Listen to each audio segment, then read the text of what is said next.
Good evening students. आप सभी का फिर से अपने यूट्यूब चैनल मैथ सेवल में स्वागत है। आज फिर से हम अपने बिहार बोर्ड की कक्षा 10वीं की गणित त्रिकोणमिति का जो सीरीज प्रारंभ करी थी पिछले दिनों, उसमें आज हम उसका चौथा एपिसोड या चौथा भाग कह लीजिए, चौथी वीडियो कह लीजिए, लेकर के आए हैं, जिसमें कि जस्ट इसके पीछे वाला पाठ्यक्रम बिंदु जो 2 था, जिसमें था ट्रिग्नोमेट्रिक रेशियो, त्रिकोणमितीय अनुपात। उसी त्रिकोणमितीय अनुपात से रिलेटेड जो एक्सरसाइज प्रश्नावली 8.1 जो आपके बिहार बोर्ड की बुक में सेटअप की गई है, उसी के प्रश्नों का हम लोग आज हल देखेंगे। और ये हल तब तक हम चलाते रहेंगे जब तक कि उसके प्रत्येक क्वेश्चन का हल आपको मिल न जाए। और इसके उपरांत हम कोशिश करेंगे कि कुछ और भी क्वेश्चंस जो इस बुक से हट करके हों, जो इम्पोर्टेंट टाइप में हैं, उनको भी देने का प्रयास करेंगे। तो आइए फिर हम बिन टाइम अपना लैप्स किए हुए अपने व्हाइट बोर्ड की तरफ चलते हैं, क्योंकि ये कोई जरूरी नहीं है कि जो कॉन्सेप्ट हमने दे दिया उसके बाद वो बच्चा प्रश्न कर ही लेगा। अब हम आते हैं, इसमें प्रश्न संख्या 1 दिया गया है कि त्रिभुज ABC में जिसका कोण B समकोण है, AB 24 सेंटीमीटर, BC 7 सेंटीमीटर है, तो निम्नलिखित का मान ज्ञात करना है। जैसा कि आप देख रहे हैं, ये त्रिभुज बना हुआ है, सामने मैंने फिगर बनाया था जिसमें कि AB 24 सेंटीमीटर दिखाई गई है और BC आपकी 7 सेंटीमीटर दिखाई गई है। जैसा कि आप समझ पा रहे होंगे कि चित्र को देखने से स्पष्ट हो गया होगा कि लंब का माप 24 है और आधार का माप 7 सेंटीमीटर है।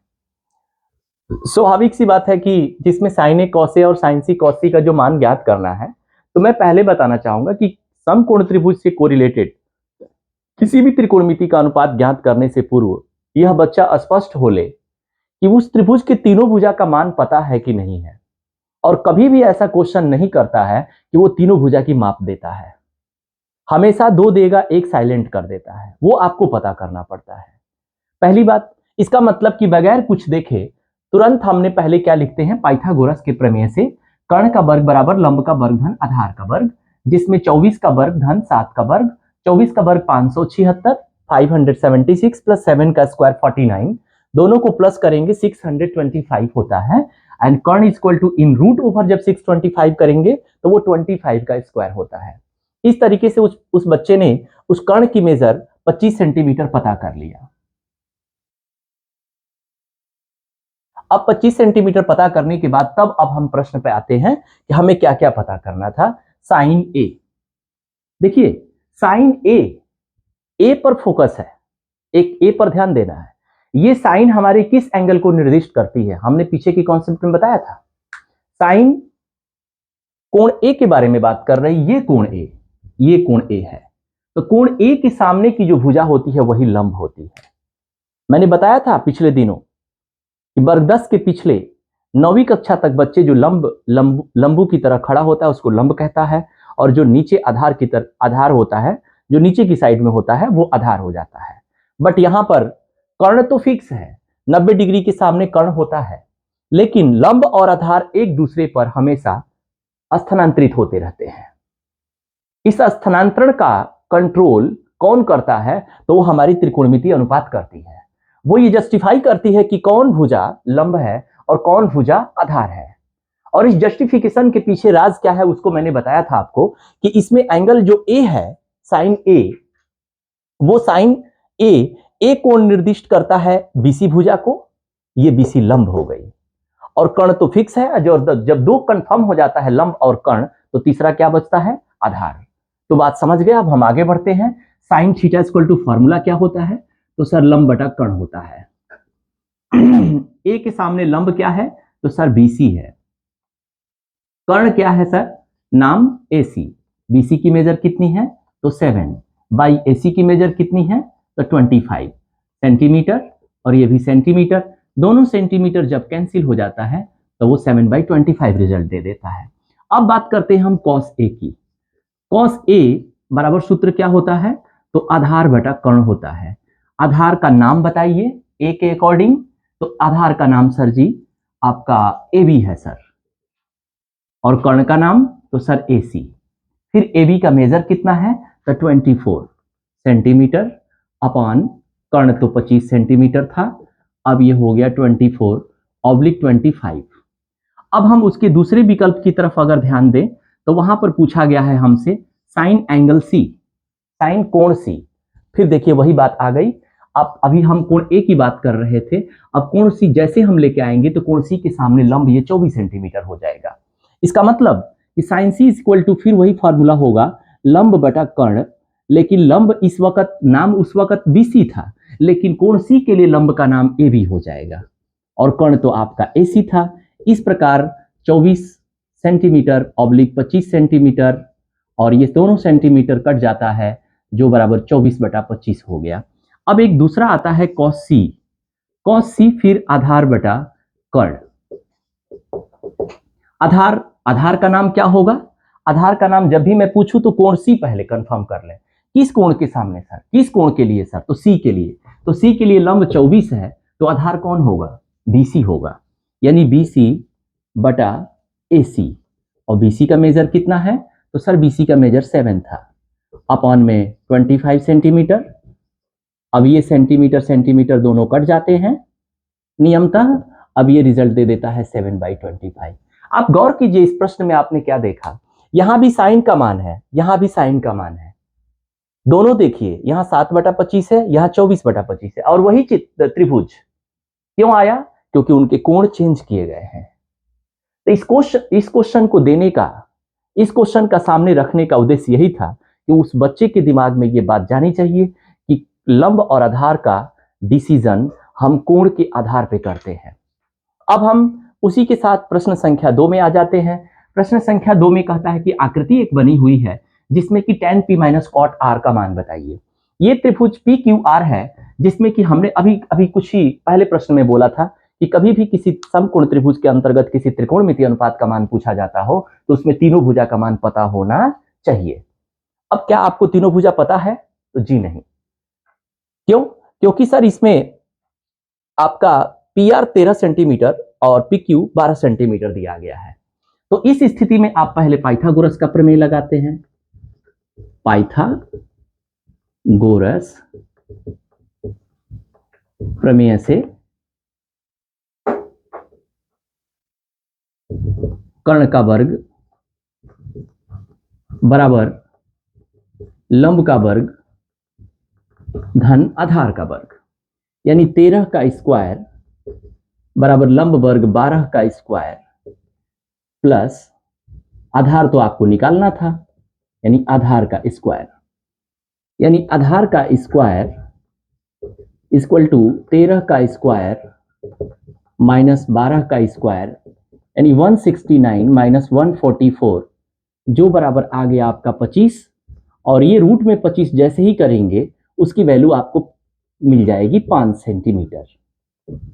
इस तरीके से आपने आधार, इट मीन्स आधार का मतलब QR आपने वैल्यू पता कर लिया, ये 5 सेंटीमीटर की हो गई। अब इसमें हमको बताना क्या था?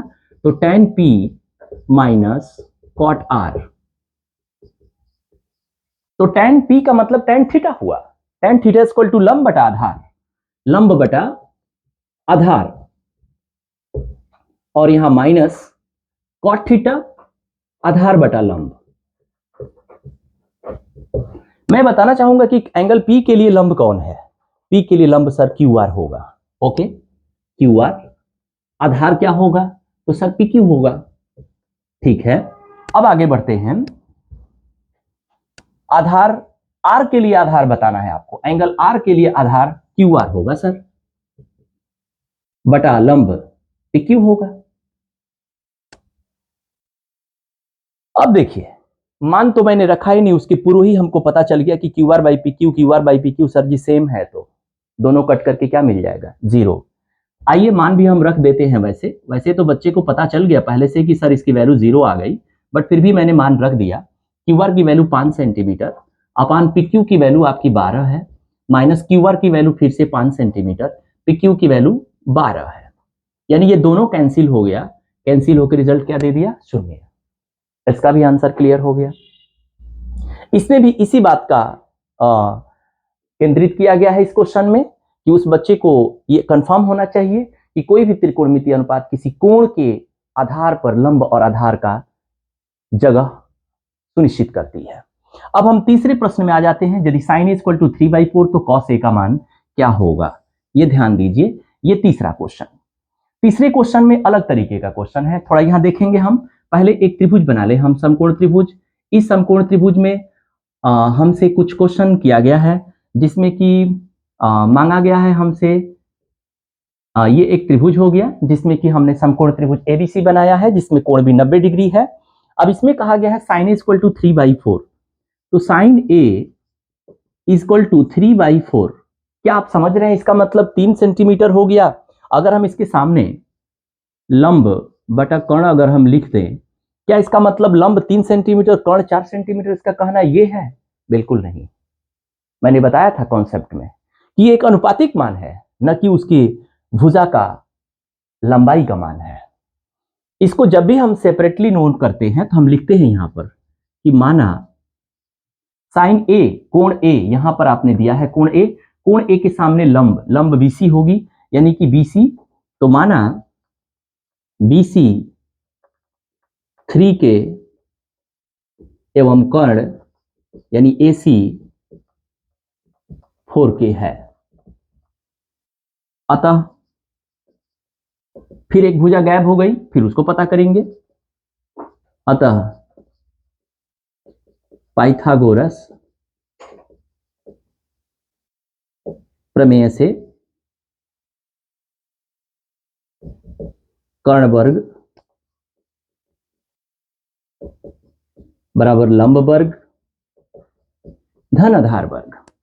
कर्ण वर्ग यानी एसी का वर्ग यानी 4k का स्क्वायर इज इक्वल टू लंब वर्ग, लंब ए के लिए लंब, आपने लंब एक 3k का स्क्वायर है, प्लस आधार का स्क्वायर आपको पता करना है। इस प्रकार आप आधार का स्क्वायर बराबर 16k स्क्वायर, 4k का वर्ग माइनस 3k स्क्वायर मतलब 9k का स्क्वायर, जो बराबर 16k स्क्वायर में से 9k स्क्वायर घटाएंगे तो आपको मिलेगा 7k स्क्वायर। इस प्रकार आपने आधार की वैल्यू पता कर लिया k√7। अब आपको बताना क्या था? तो सर हमसे पूछा गया था cos a और tan a का मान। तो cos a और tan a का मान आप यहां बता देंगे। अतः cos a is equal to आधार बटा कर्ण। तो ध्यान रहे a के लिए आधार कौन होगा? तो सर a के लिए लंब तो BC था, आधार कौन होगा तब? AB, यानी AB अपॉन कर्ण AC। इसका मान रखना होगा हमको। तो नाम रखने में ये ध्यान रहे कि ये आपका साइन ए के लिए लंब हम यहां मान रख देते हैं। पहले आपका BC 3k था और AC आपका 4k था, और आपने इसकी वैल्यू निकाला था k√7। इस तरीके से आपने AB का मान कंफर्म कर लिया। AB का मान आपको k√7 प्राप्त हुआ है और AC का मान आपको 4k कंफर्म दिया गया है, यानी k कैंसिल होकर के इसकी वैल्यू मिल गई। पता क्या? इसकी वैल्यू मिल गई सर जी √7/4। अब हम अगला एक और इसमें क्वेश्चन डाला गया है tan a। tan a is equal to sir होता है लंब बटा आधार। अब लंब का नाम क्या है सर? एंगल ए के लिए, तो ए के लिए लंब का नाम है BC। आधार का नाम क्या है? तो AB। इसका मतलब कि BC की वैल्यू कितनी है वहां से देखिए तो 3k, AB की वैल्यू तो सर k√7, k कैंसिल, आपका रिजल्ट आ गया 3/√7। इस तरीके से आपने इन मानों को कंफर्म कर लिया और इस तरीके से हमने मात्र 3 प्रश्नों का हल आपको दिखा पाया इस वीडियो में। लेकिन मैं एक बात भी बताऊं कि बहुत सारे ऐसे बच्चे अनुभवी होते हैं हमारे क्लासरूम में, जो बच्चे क्वेश्चन के पीछे की बात को बताते हैं, और ये बात हम बार बार बच्चों की तरफ ध्यान आकृष्ट करते हैं कि वो कभी भी प्रश्न को करें तो प्रश्न का मूल जो उसका सामने रखने का जो तात्पर्य है वो चीज स्पष्ट करें। मीन्स आपको मैं बताना चाहूंगा कि पहला प्रश्न और जो दूसरा प्रश्न था, इसमें इसका मूल उद्देश्य था बच्चे को ये बताना कि किसी त्रिभुज के अंदर कौन त्रिकोणमितीय अनुपात किस कोण के बारे में बताती है, उस कोण के सामने लंब होता है ये बात रखी गई थी। और दूसरा जो प्रश्न था वो ये निर्दिष्ट करता था, डायरेक्ट करता था कि कभी भी किसी त्रिकोणमितीय अनुपात द्वारा दिया गया मान, कभी भी ये भूल ना करें कि उसको हम किसी समकोण त्रिभुज की किसी भुजा का मान समझ बैठे, उसका अनुपातिक मान होता है। इस तरीके से हमने आपको भरपूर प्रयास किया समझाने के लिए अपने इस अल्पतम समय में। लेकिन आप इस वीडियो को देखेंगे तो आप जरूर कमेंट करेंगे। अगर कोई इसमें परेशानी है, किसी तरह की दुविधा है, तो उसे भी आप स्पष्ट करेंगे। आज के लिए धन्यवाद।